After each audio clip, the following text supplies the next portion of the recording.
अस्सलाम वालेकुम वरहमतुल्लाह and welcome back to my channel best medical mnemonics. उम्मीद है कि आप सब लोग खैरियत से होंगे। मैंने एपिडेमियोलॉजी का एक कोर्स शुरू किया था जिसमें मैंने सबसे पहले आप लोगों को एपिडेमियोलॉजिकल स्टडीज़ का क्लासिफिकेशन बताया था कि एपिडेमियोलॉजिकल स्टडीज़ को हम दो तरह से क्लासिफाई करते हैं, एक होते हैं ऑब्जर्वेशनल स्टडीज़ और एक होते हैं एक्सपेरिमेंटल स्टडीज़। और फिर मैंने ऑब्जर्वेशनल स्टडीज़ को फर्दर क्लासिफाई किया था कि उसमें हमारे पास डिस्क्रिप्टिव एपिडेमियोलॉजिकल स्टडीज़ है और एनालिटिकल एपिडेमियोलॉजिकल स्टडीज़ है।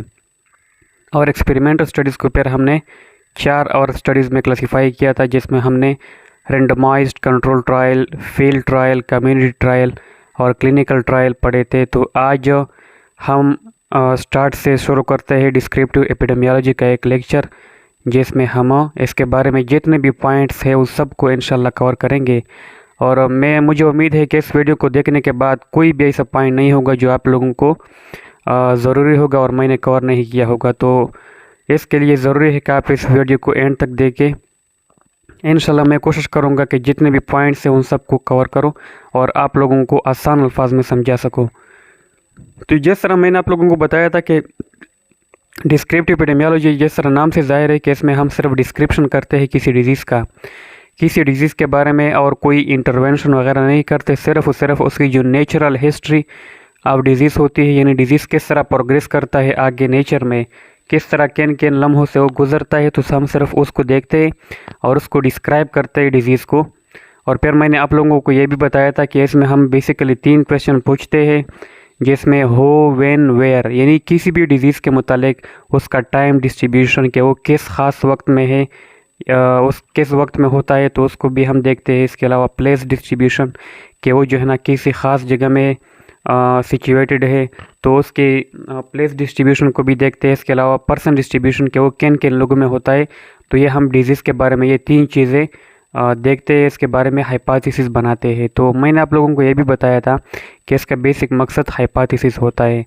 और डिस्क्रिप्टिव एपिडेमियोलॉजी में जो यूनिट ऑफ स्टडी होता है वो पूरी पॉपुलेशन होती है। हम मुकम्मल पॉपुलेशन को लेते हैं या उसे एक सैम्पल साइज़ को लेते हैं और फिर उनमें से उस सैम्पल में से फिर हम पॉपुलेशन में स्टडी करते हैं, हाइपोथेसिस को बनाते हैं। तो ये फर्स्ट फेज़ होता है एपिडेमियोलॉजिकल स्टडी का। जो भी एपिडेमियोलॉजिकल स्टडी शुरू होती है उसमें सबसे पहले स्टार्ट डिस्क्रिप्टिव एपिडेमियोलॉजिकल स्टडी से लेता है। इसका जो मकसद है, इसका फर्स्ट ऑफ ऑल जो पर्पज़ है वो है ऑब्जर्विंग द डिज़ीज़। किसी भी डिज़ीज़ को जो कि कम्युनिटी किसी ख़ास पॉपुलेशन में मौजूद है उसको ऑब्ज़र्व किया जाता है। इसके बाद उसकी एसोसिएशन जो है ना उसको उसके कैरेक्टरिस्टिक को आइडेंटिफाई किया जाता है कि जितने भी इसके साथ एसोसिएटेड कॉजेटिव फैक्टर है उनके क्या क्या कैरेक्टरिस्टिक्स है। तो डिस्क्रिप्टिव एपिडेमियोलॉजी के बहुत सारे यूजेस है, मैंने साइड में लिखे हैं। तो उनमें से सबसे पहले जो यूज़ है वो हमारे पास ये हमें मैग्नीट्यूड ऑफ डिज़ीज़ और टाइप ऑफ डिज़ीज़ के मुतालिक इंफॉर्मेशन देता है कि किसी ख़ास पॉपुलेशन में एक डिज़ीज़ है तो उसका कितना मैग्नीट्यूड है और उसका वो कौन सा किस टाइप का डिज़ीज़ है उसके बारे में मालूमात देता है। और ये हमें मॉर्बिडिटी और mortality rates, different type of, आगे हम पढ़ेंगे morbidity rates, mortality rates, disability rates. तो ये उसके ज़िमन में हमें मालूमात देता है किसी भी डिज़ीज़ के मैग्नीट्यूड और उसके टाइप के बारे में। इसके अलावा ये हमें डिज़ीज़ के एटियोलॉजी या कॉजेटिव एजेंट के बारे में भी मालूमात देता है डिस्क्रिप्टिव एपिडेमियोलॉजिकल स्टडी। और इसके अलावा ये हमारे पास ये सबसे अहम मदद देता है वो है हाइपोथेसिस फार्मूलेशन या हाइपोथेसिस फॉर्मेशन। हाइपोथेसिस जो कि एक मफरूज़ा होता है, यानी फ़र्ज़ी बयान होता है जो कि हकीकत पर मबनी हो भी सकता है और नहीं भी हो सकता है, जिसको हम आगे फिर टेस्ट करेंगे और कंफर्म करेंगे थ्रू एनालिटिकल स्टडी और थ्रू एक्सपेरिमेंटल स्टडीज़। तो सबसे पहले हम हाइपोथेसिस को बनाते हैं डिस्क्रिप्टिव एपिडेमियोलॉजी के थ्रू। इसके अलावा डिस्क्रिप्टिव एपिडेमियोलॉजिकल स्टडी जो है ना ये हमें planning, organising and evaluation of curative and preventive services, यानी जितने भी हमारे पास कम्युनिटी में इलाज के जितने भी सर्विसेज है या डिज़ीज़ प्रिवेंशन के जितने भी सर्विसेज है उनके बारे में हमें ये, चूँकि हमें मैग्नीट्यूड और टाइप ऑफ डिज़ीज़ के बारे में भी मालूमात देता है, तो हम इसके डिज़ीज़ को एरिडिकेट करने के लिए प्लानिंग किस तरह करते हैं, उसको किस तरह ऑर्गेनाइज करते हैं हेल्थ केयर रिसोर्सेज को, और फिर किस तरह उसको इवालुएट यानी एंड में उसको किस तरह उसका जायज़ा लेते हैं। तो ये इसके बारे में भी हमें डिस्क्रिप्टिव एपिडेमियोलॉजी हमें मदद देता है। और आखिर में फिर हमें ये रिसर्च में भी मदद देता है। अब हम इसको पढ़ेंगे कि जब हम कोई डिस्क्रिप्टिव एपिडेमियोलॉजिकल स्टडी करते हैं तो हम किस तरह करते हैं।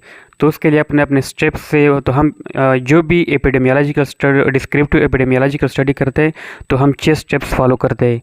उनमें से जो पहला स्टेप है वो है डिफाइनिंग स्टडी पॉपुलेशन। पहले हम स्टडी पॉपुलेशन को डिफ़ाइन करते हैं, फिर हम डिफाइन डिजीज़ जो हम स्टडी करते हैं उसको डिफ़ाइन करते हैं, और फिर हम डिस्क्राइबिंग डिजीज़ बाय हो, वेयर, व्हेन, हम किसी भी डिजीज़ को टाइम, प्लेस, पर्सन, डिस्ट्रीब्यूशन के ज़मन में उसको डिस्क्राइब करते हैं, और फिर हम डिजीज़ को मेजर करते हैं different type of disability rates, morbidity rates, disease load, यह हम सब मेजरमेंट डिजीज़ की करते हैं किसी पॉपुलेशन या कम्युनिटी में। इसके अलावा फिर हम कंपैरिजन करते हैं डिफरेंट पॉपुलेशन में, और फिर सेम पॉपुलेशन के डिफरेंट ग्रुप में हम कंपैरिजन करते हैं, और फिर आखिर में हम हाइपोथेसिस फार्मूलेट करते हैं। तो इन 6 स्टेप से गुजर कर हम कोई भी डिस्क्रिप्टिव एपिडेमियोलॉजिकल स्टडी करते हैं। इनमें जो पहला स्टेप है डिफाइनिंग स्टडी पॉपुलेशन, तो हम जो भी पॉपुलेशन लेते हैं जिसके को हम स्टडी करना चाहते हैं उसको स्टडी पॉपुलेशन कहते हैं। तो उसका जो साइज़ है वो भी पूरी पॉपुलेशन भी हो सकती है, या पॉपुलेशन का कोई एक सैंपल भी हम उसे ले सकते हैं और फिर उसको पूरे पॉपुलेशन पर जनरलाइज कर सकते हैं। और फिर हम उस पॉपुलेशन को, उसकी कंपोजिशन को देखते हैं, कंपोजिशन बाय एज, यानी डिफरेंट एज ग्रुप्स होते हैं, वो ख़ास एज ग्रुप में हो सकता है या जनरल हो सकता है, ख़ास सेक्स मेल में या फीमेल में हो सकता है, ऑक्यूपेशन यानी ख़ास ऑक्यूपेशन के लोगों में भी हो सकता है या जनरल, तो भी देखते हैं। इसके अलावा हम जो भी पॉपुलेशन सेलेक्ट करते हैं तो उसको चाहिए कि वो बड़ा हो और वो हमारे पास स्टेबल हो, यानी उसमें माइग्रेशन और इमाइग्रेशन और इमाइग्रेशन यानी अंदर और उस कम्युनिटी के अंदर और बाहर उससे कोई शख्स माइग्रेशन ना हो, बल्कि वो स्टेबल पॉपुलेशन हो। इसके अलावा वो पॉपुलेशन क्लियर हो, और इसके अलावा जितने भी हेल्थ फैसिलिटीज़ हैं उस पॉपुलेशन के लोगों को अवेलेबल हो, तो फिर हम वो पॉपुलेशन लेते हैं।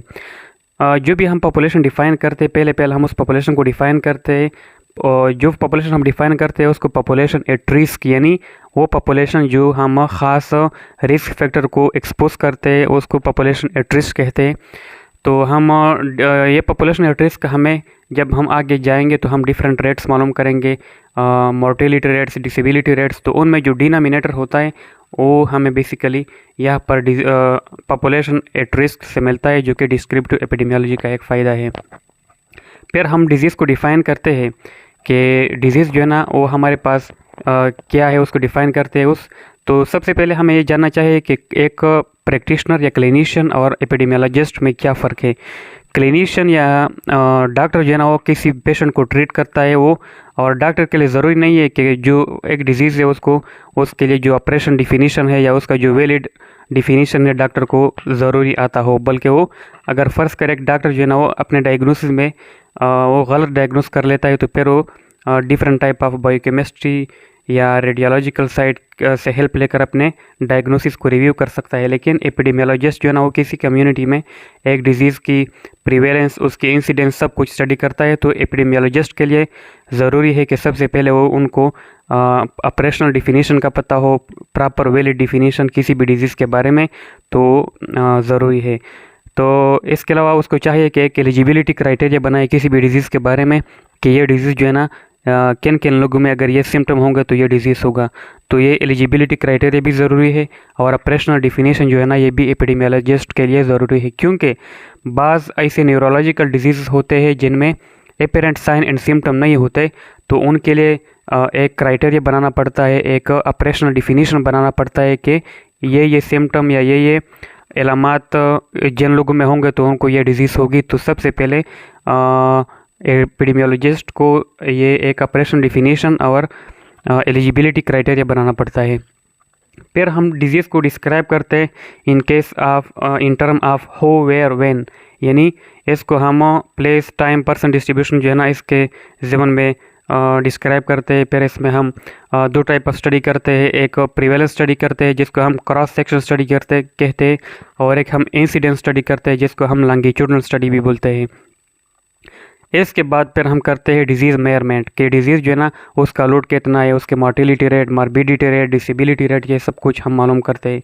और उसके बाद हम कंपैरिजन करते हैं, और फिर आखिर में हाइपोथेसिस फार्मूलेट करते हैं।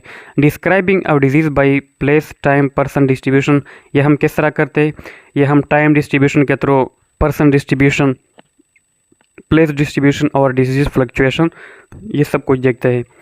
टाइम डिस्ट्रीब्यूशन, इसमें हम देखते हैं कि पैटर्न ऑफ डिजीज़ क्या है, किसी ख़ास टाइम में उसका रेट कितना है, उसमें कमी या ज़्यादती किस टाइम में है। मतलब फ़र्ज़ करें एक डिज़ीज़ है वो स्प्रिंग में है या एक डिज़ीज़ है वो विंटर सीज़न में।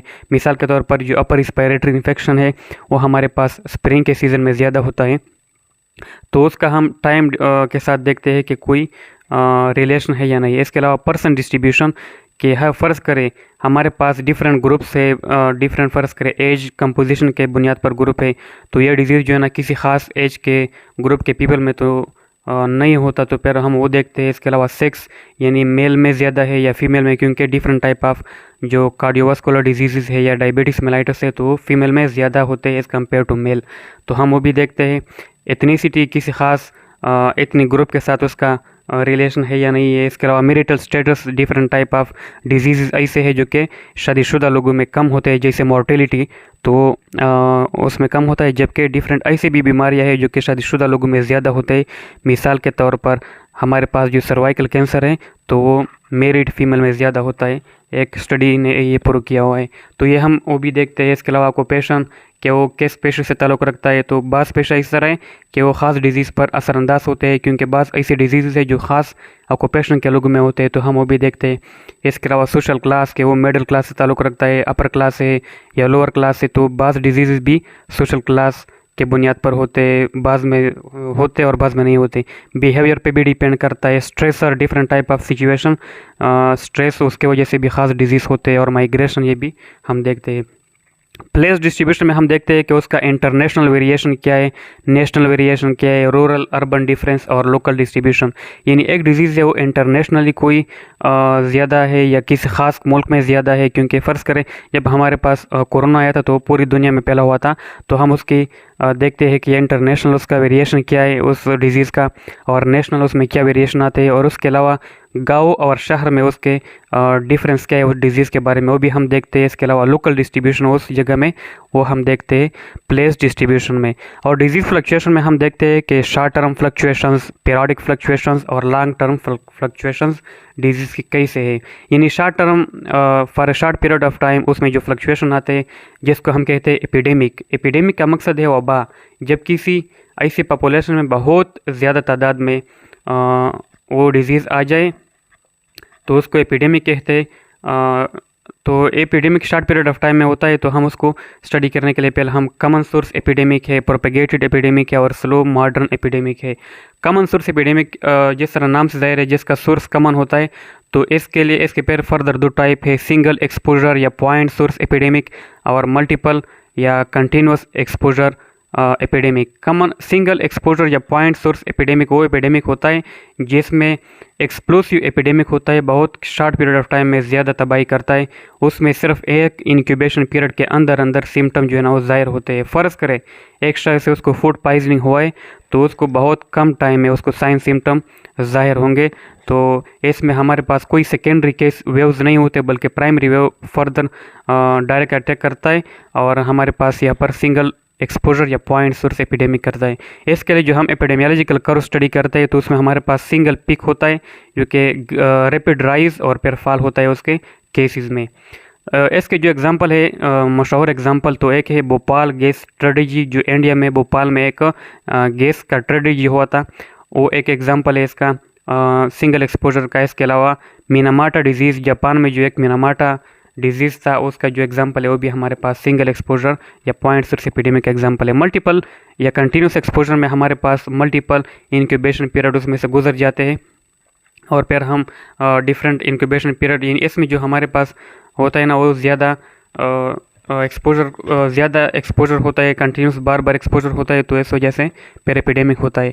प्रोपेगेटेड में हमारे पास एक लॉन्ग पीरियड ऑफ टाइम में प्रोपेगेट करता है, एक शख्स से दूसरे शख्स बहुत तेज़ी से प्रोपेगेट करता है और फिर आखिर में ख़त्म हो जाता है।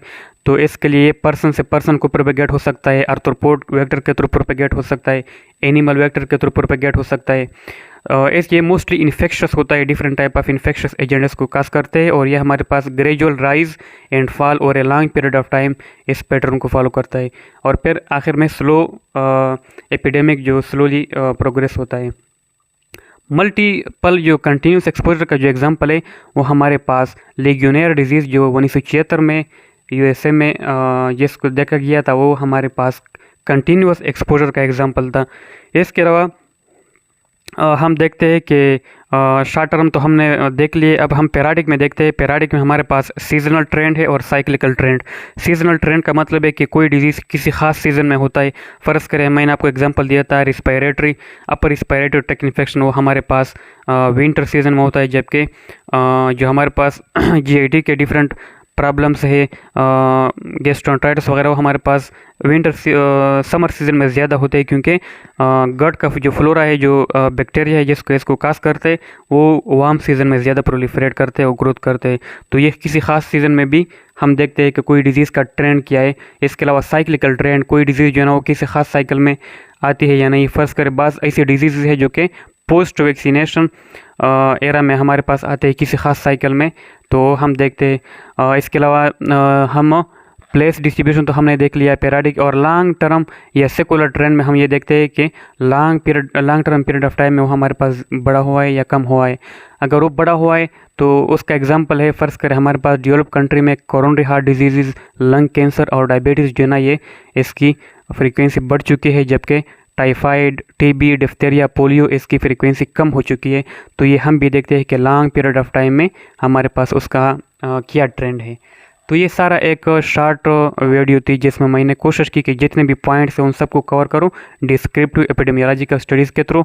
तो इन पॉइंट्स को जहन में रखकर डिस्क्रिप्टिव एपिडेमियोलॉजिकल स्टडीज़ होती है, और उसका मकसद बेसिकली ये होता है कि हम किसी डिजीज़ के मुतालिक एक हाइपोथेसिस फार्मूलेट करें। बहुत बहुत शुक्रिया। आपसे रिक्वेस्ट है कि आप इस वीडियो को लाइक करें, शेयर करें और अपने दोस्तों के साथ शेयर करें, ताकि ज़्यादा से ज़्यादा लोगों को फ़ायदा पहुंच सके।